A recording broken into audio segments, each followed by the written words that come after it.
पुराने समय की बात है। मिथिला राज्य में गोनू झा नाम के एक व्यक्ति रहते थे। वे जाति से ब्राह्मण थे, परंतु खेती किसानी करके अपना जीवन यापन करते थे। उनकी बुद्धिमानी के चर्चे पूरे राज्य में फैले थे।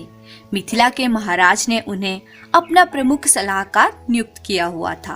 राज दरबार से सम्मानित होने के कई दिन बाद गोनू झा ने विचार किया कि अब दरबार में भी जाना चाहिए। राजा ने उन्हें अपना प्रमुख सलाहकार जो नियुक्त किया था।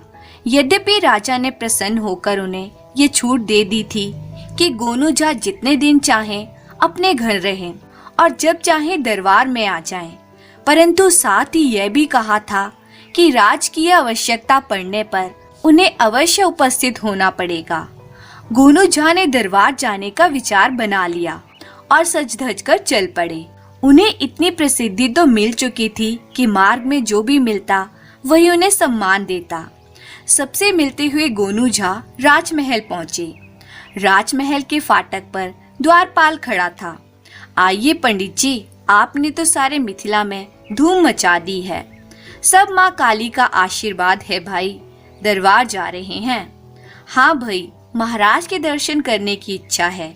अच्छी बात है, पर पंडित जी हमारी भी इच्छा सुन लेते। सुनाओ। बात यह है कि मैं यहाँ 24 घंटे पहरेदारी करता हूँ। मुश्किल बात है, फिर भी करता हूँ। मेरा कुनवा इतना बड़ा है कि वेतन से गुजारा नहीं हो पाता। इसके लिए मैं आप जैसे सज्जनों का आश्रय लेता हूँ। मैं जानता हूँ कि आप दरबार से लौटेंगे तो कुछ न कुछ पुरस्कार लेकर ही लौटेंगे।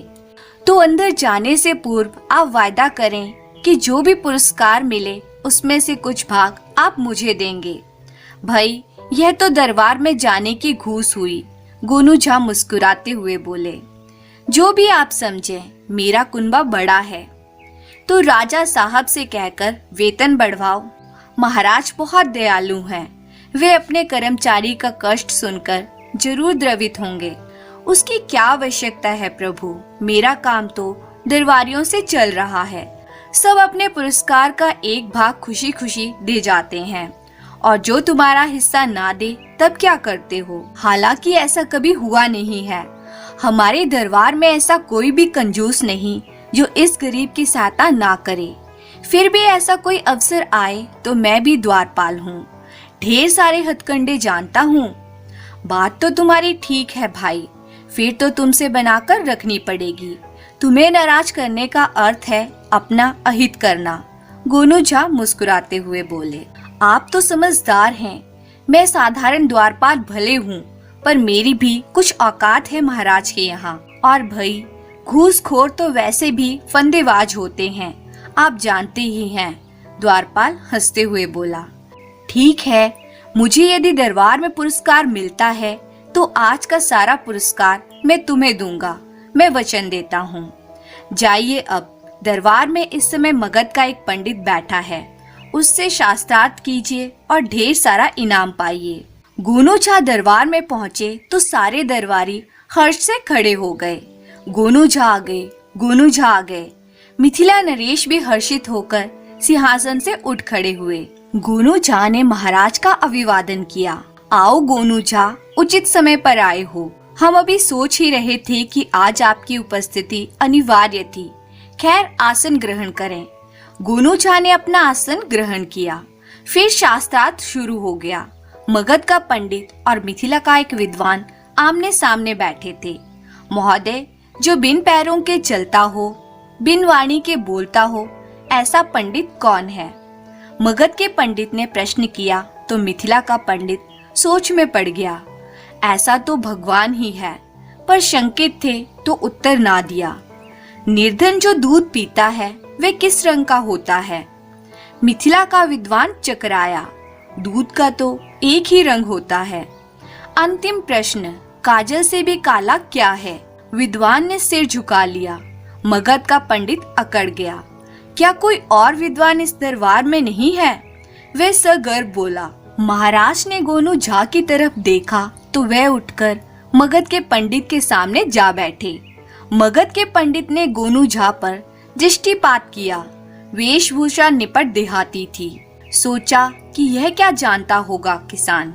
मगध पंडित ने मुस्कुराकर कहा, अभी मेरे 3 प्रश्न तुमने सुने ही होंगे, मैं उन्हें पुनः दोहराता हूँ, उनके उत्तर दे दो। प्रश्न दोहराए गए। गोनू झा मुस्कुराए। महोदय, आपका पहला प्रश्न अति सरल है। बिन पैरों के दूर दूर तक गमन करने वाला और बिना बाणी के भी सब कुछ कह देने वाला पत्र होता है, गोनू झा ने बताया। दूसरा प्रश्न भी कठिन नहीं है। गरीब का दूध तो पानी होता है। संसार में कितने ही गरीब हैं जो पानी पीकर भी पहलवानों को पटक देते हैं। उनके दूध का रंग नहीं होता, बल्कि उनके दूध में भाव होता है। दरबार में तालियों की गड़गड़ाहट गूंज उठी। महोदय, गोनू झा ने आगे कहा, आपका अंतिम प्रश्न है कि काजल से भी काला क्या होता है। महाराज, काजल से भी काला होता है कलंक। यह ऐसी कालिक है जो मरने के बाद भी इंसान के चरित्र से छूट नहीं सकती। मैंने ठीक कहा ना पंडित जी? मगध का पंडित हतप्रभ रह गया। देहाती ने बाजी मार ली थी। महोदय, अब मैं एकमात्र प्रश्न पूछूंगा, गोनू झा ने कहा। पूछिए, आप इस समय कौन हैं? मैं मगध का ब्राह्मण हूँ। मेरा नाम भोजराज। श्रीमंत, क्षमा चाहूंगा, यह मेरे प्रश्न का उत्तर नहीं है। गोनू झा विनीत स्वर में बोला, आप इस समय मिथिला के दरबार में पराजित विद्वान हैं और आज के दिन आपका यही परिचय है। पंडित को मानना पड़ा कि देहाती उचित ही कह रहा था। वाह वाह गोनू झा वाह, मिथिला नरेश ने कहा, तुम विद्वानों के विद्वान हो। समय का जैसा विश्लेषण तुम करते हो वे किसी परम विद्वान द्वारा ही संभव है। हम बहुत प्रसन्न हुए। आज हम पुरस्कार में तुम्हें वह वस्तु देंगे जो तुम्हारी इच्छा होगी। मांग लो, आज भले ही मिथिला का सिंहासन मांग लो, हमें जरा भी संकोच नहीं होगा। गोनू झा ने हाथ जोड़कर राजा का अभिनंदन किया। मांगो गोनू झा, क्या मांगना है? मिथिला नरेश ने कहा। महाराज, आपकी दया के अतिरिक्त और क्या मांगू? आपने मुझे इतना सम्मान दिया है कि मैं धन्य हो गया। गोनू झा बोले। महाराज, सम्मान व्यक्ति को उसकी योग्यता और उसका उचित प्रदर्शन दिलाता है। आप विद्वान हैं और निश्चित ही सम्मान के योग्य हैं। पुरस्कार तो सम्मान का निमित्त है, साधन है, अतः आप हमें यह अवसर प्रदान करें। महाराज, आज मैं पुरस्कार में एक विचित्र चीज मांगना चाहता हूँ। निश्चिंत होकर मांगो। हम वचन देते हैं कि यदि वह विचित्र चीज मिथिला राज्य के किसी भी कोने में है तो हम वह चीज आपको देंगे। ठीक है महाराज, मैं आज पुरस्कार में 100 कोड़े चाहता हूँ। सारा दरबार भौचक्का रह गया। पंडित जी, यह कैसा पुरस्कार मांग बैठे? राजा हैरानी से बोले।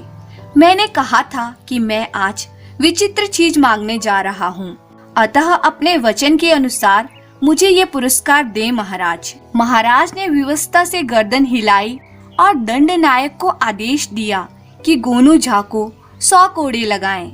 सारा दरबार गोनू झा के इस विचित्र कौतुक पर हतप्रभ था। क्या मूर्खता दिखाई गोनू झा ने।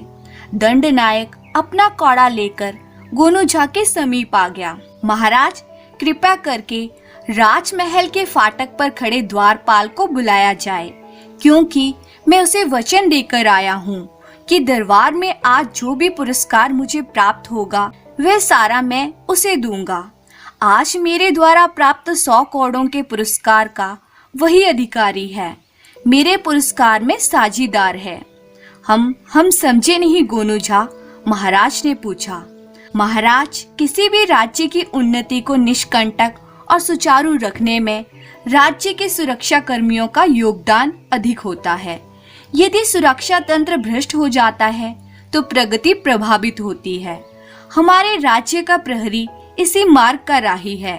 वह प्रत्येक दरबारी को भय दिखाकर दरबार में प्राप्त पुरस्कार का कुछ हिस्सा ले लेता है, गोनू झा ने बताया। महाराज क्रोध में भर उठे। क्या यह सत्य है?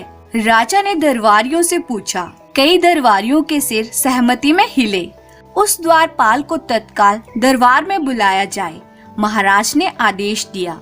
महाराज, मैं चाहता हूँ कि पहले मेरे वचन के अनुसार मेरे पुरस्कार को उसे दे दिया जाए। इस प्रकार से ये उसका दंड भी होगा। तब तक द्वारपाल भी दरबार में आ गया। आओ प्रहरी, आज गोनू झा ने मगध के विद्वान को शास्त्रार्थ में पराजित करके जो पुरस्कार पाया है वे तुम्हारा है। आओ अपना पुरस्कार प्राप्त करो। द्वारपाल थर थर कांप उठा। उसने कातर दृष्टि से गोनू झा को देखा।